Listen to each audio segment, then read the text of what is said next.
कीर्तिहरं सुरेशं गंगाधरं वृषभवाहनमम्बिकेशं खट्वाङ्गशूलवरदाभयहस्तमीशं संसाररोगहरमौषधं द्वितीयम्।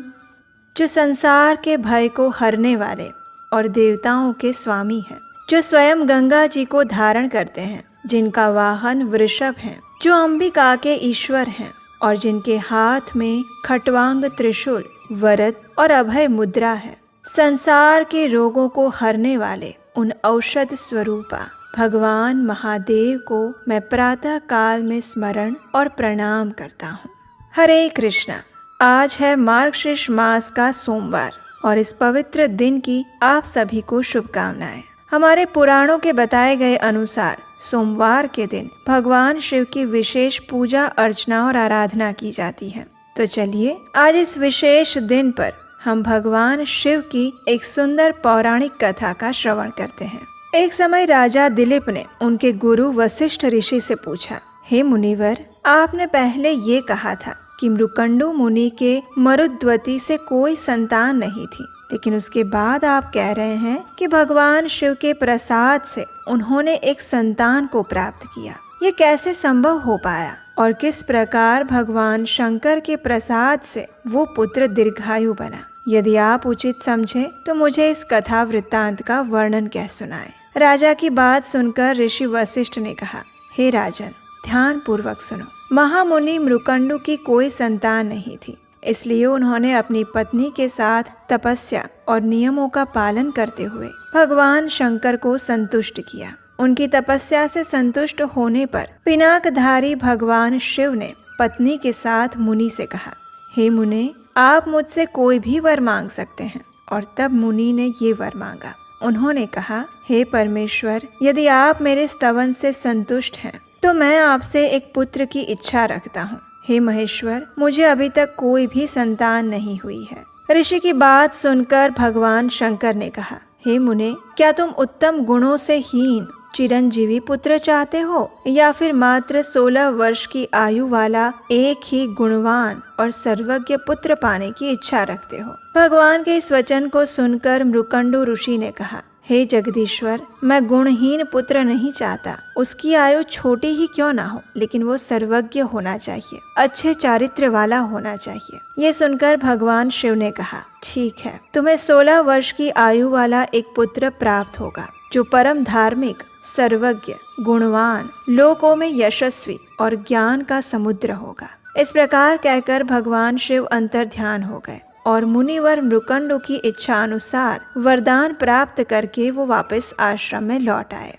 उनकी पत्नी मरुद्वती अनेक दिनों बाद गर्भवती हुई। मुनि ने विधि पूर्वक गर्भाधान संस्कार किया था। उसके बाद गर्भस्थ बालक में चेष्टा उत्पन्न होने से पहले पुरुष की वृद्धि के लिए किसी शुभ दिन पर गुह्य सूत्रों में बताई हुई विधि के अनुसार पुंसवन संस्कार किया। जब 8वां मास आया तब संस्कार कर्मों के ज्ञाता उन मुनीश्वर ने गर्भ के स्वरूप की समृद्धि और सुख पूर्वक संतान की उत्पत्ति होने के लिए सीमंतोन्नयन संस्कार करवाए। समय आने पर मरुद्वती के गर्भ से सूर्य के समान तेजस्वी पुत्र का जन्म हुआ। उस समय देवताओं ने दुंदुभियां बजाई, संपूर्ण दिशाएं स्वच्छ हो गई और सभी ओर से प्राणियों को तृप्त करने वाली कल्याणमयी वाणी सुनाई देने लगी। बालक की शांति के लिए वेदव्यास ऋषि आदि मुनि भी मृकुंडु ऋषि के आश्रम पर पधारे। साक्षात महामुनि वेदव्यास जी ने उस बालक का जातकर्म संस्कार करवाया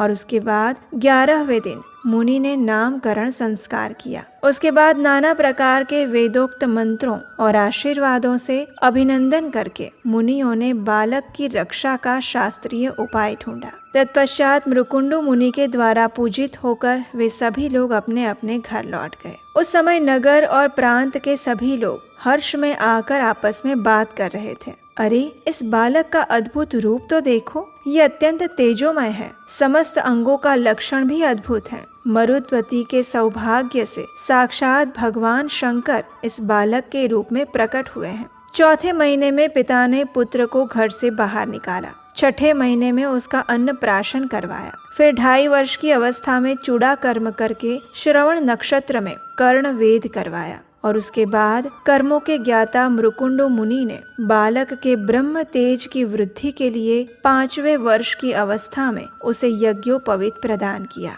उसके बाद उपाकर्म करके विद्वान मुनि ने बालक को वेद पढ़ाया। उसने अंग उपांग पद और क्रम सहित संपूर्ण वेदों का विधि पूर्वक अध्ययन किया। वह बालक अत्यंत बुद्धिमान और शक्तिशाली था। उसने विनय आदि गुणों को प्रकट करते हुए गुरु मुख से समस्त विद्याओं को ग्रहण कर लिया। प्रतिदिन वो माता पिता की सेवा में संलग्न रहता। बुद्धिमान मार्कंडेय की आयु का अब 16वां वर्ष आरंभ हो चुका था और ये देखकर मृकुंडो मुनि का हृदय शोक से कातर हो उठा। उनकी संपूर्ण इंद्रियों में व्याकुलता छाने लगी। वे दीनता पूर्वक विलाप करने लगे। मार्कंडेय ने पिता को अत्यंत दुखी होकर विलाप करते हुए देखा तो उन्होंने पूछा, हे तात, आपके शोक और मोह का क्या कारण है? मार्कंडेय के ये मधुर वचन सुनकर मृकुंडो ऋषि ने कहा, हे पुत्र, पिनाकधारी भगवान शंकर ने तुम्हें 16 वर्ष की ही आयु दी है और उसकी समाप्ति का समय आ पहुंचा है, इसलिए मुझे शोक हो रहा है।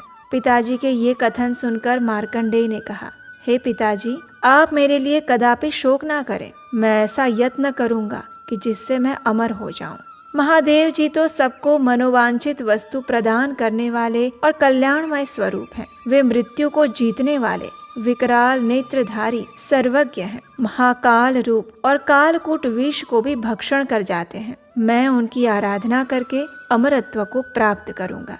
पुत्र की ये बात सुनकर माता पिता को हर्ष हुआ और उन्होंने कहा, हे पुत्र, तुमने हम दोनों का शोक नष्ट करने के लिए भगवान मृत्युंजय की आराधना रूप महान उपाय का विचार किया है। तुम अवश्य ही भगवान शिव की शरण में जाओ। उनसे बढ़कर दूसरा कोई हितैषी नहीं है। जो बात मन की कल्पना में भी नहीं आ सकती, उसे भी भगवान शंकर सिद्ध कर देते हैं। वे काल का भी संहार करने वाले हैं। हे पुत्र, क्या तुमने नहीं सुना कि पूर्व काल में कालपाश से बंधे हुए श्वेत केतु की महादेव जी ने किस प्रकार रक्षा की थी? उन्होंने समुद्र मंथन से प्रकट हुए प्रलय कालीन अग्नि के समान उस भयंकर हलाहल विष का पान करके तीनों लोकों को भी बचाया था।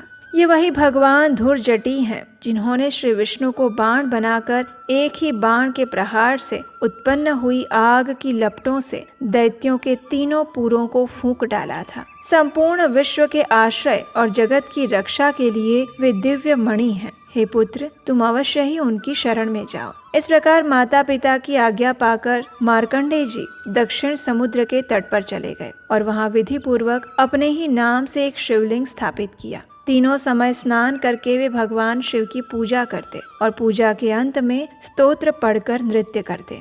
उस स्तोत्र से एक ही दिन में भगवान शंकर संतुष्ट हो गए। मार्कंडेय जी ने बड़ी भक्ति से उनका पूजन किया। जिस दिन उनकी आयु समाप्त होने वाली थी, उस दिन शिवलिंग की पूजा में संलग्न होकर वे ज्यों ही स्तुति करने के लिए उद्यत हुए, उसी समय मृत्यु को साथ लिए काल उन्हें लेने के लिए आ पहुंचा। समीप आकर काल ने उनके गले में फंदा डाल दिया और गले में ये पड़ते ही मार्कंडेय जी ने कहा, हे महामते काल, मैं जब तक जगदीश्वर शिव के मृत्युंजय नामक महास्तोत्र का पाठ पूरा न कर लूं, तब तक कृपया आप मेरी प्रतीक्षा कीजिए। मैं शिव जी की स्तुति किए बिना कहीं नहीं जाता, भोजन और शयन भी नहीं करता। ये मेरा निश्चित व्रत है। ये सुनकर काल ने मार्कंडेय जी से हंसते हुए कहा, हे ब्राह्मण बालक, ऐसा लगता है कि तुमने पूर्व काल से निश्चित की हुई बड़े बूढ़ों की बात नहीं सुनी। जो मूढ़ बुद्धि मानव आयु के प्रथम भाग में ही धर्म का अनुष्ठान नहीं करता, वो वृद्ध होने पर साथियों से बिछड़े हुए राही की भांति पश्चाताप करता है।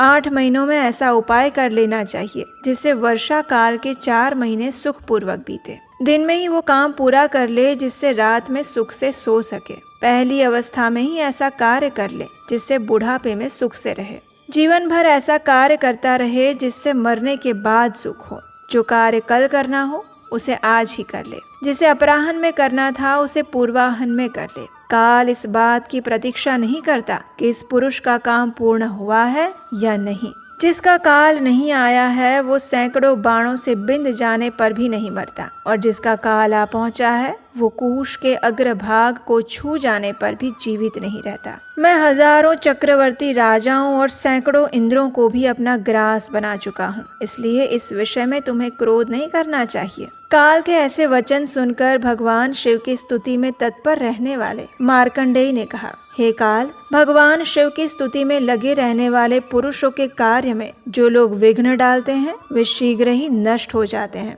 इसलिए मैं तुम्हें मना कर रहा हूँ। जैसे राजा के सिपाहियों पर राजा ही शासन करता है, दूसरा कोई नहीं, उसी प्रकार शिव जी के भक्तों का परमेश्वर शिव ही शासन करते हैं। भगवान शंकर के सेवक पर्वतों को भी विदीर्ण कर डालते हैं, समुद्रों को भी पी जाते हैं और पृथ्वी तथा अंतरिक्ष को भी हिला सकते हैं। वे ब्रह्मा और इंद्र को भी तिनके के समान समझते हैं। भला उनके लिए कौन सा कार्य दुष्कर हो सकता है। भगवान शिव के भक्तों पर मृत्यु, ब्रह्मा, यमराज, यमदूत और दूसरे कोई भी अपना प्रभुत्व नहीं स्थापित कर सकते। मार्कंडेय जी के इस प्रकार फटकारने पर काल देव ने आंखें फाड़कर उनकी ओर देखा, मानो तीनों लोगों को निगल जाएंगे, और क्रोध में आकर कहने लगे, अरे ओ दुर्बुद्धि ब्राह्मण बालक, गंगा जी में जितने बालू के कण हैं उतने ब्रह्माओं का इस काल ने संहार कर दिया है, और इस विषय में अधिक कहने की आवश्यकता नहीं है। मेरा बल और पराक्रम देखो, मैं तुम्हें अपना ग्रास बनाऊंगा।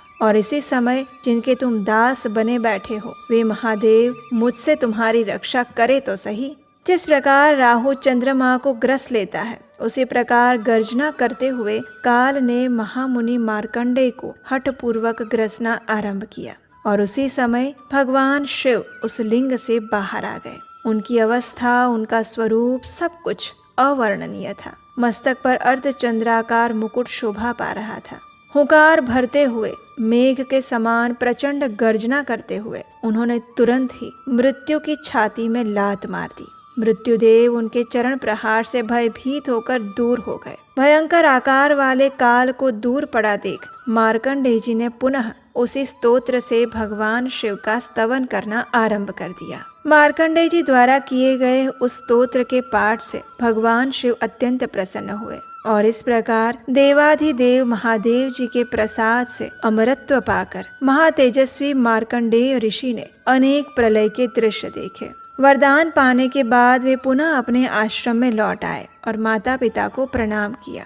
फिर उन्होंने अपने पुत्र के सभी कर्तव्यों को निभाकर संपूर्ण पृथ्वी पर विचरण करने लगे, और यमराज भी भगवान शंकर की स्तुति करके अपने लोक में चले गए। इस प्रकार भगवान शिव की पूजा आराधना करने पर, उनकी अविचल भक्ति में दृढ़ रहने पर मार्कंडेय ऋषि ने दीर्घायुष्य को प्राप्त किया। तो ये थी आज की हमारी सोमवार की विशेष भगवान शिव की पौराणिक कथा। ये कथा आपको कैसी लगी ये हमें नीचे कमेंट बॉक्स में लिखकर बताइएगा। और आज की कथा में आपके लिए एक विशेष प्रश्न है, मार्कंडेय ऋषि के पिता का नाम क्या था? अगर आपने आज की कथा ध्यान से सुनी है तो उसका उत्तर आप हमें नीचे कमेंट बॉक्स में लिखकर बताइए। अगर आज की कथा सुनना अच्छा लगा है तो इस वीडियो को लाइक कीजिए और अपने मित्रों और परिवारजनों को आज के दिन शेयर कर दीजिए, ताकि वे भी आज के दिन भगवान शिव की सुंदर कथा का श्रवण करके पुण्य प्राप्त कर सके। ऐसी कथाओं को सुनते रहने के लिए आपके अपने चैनल को सब्सक्राइब करके रख लीजिए, नोटिफिकेशन ऑन रखिए। और अगर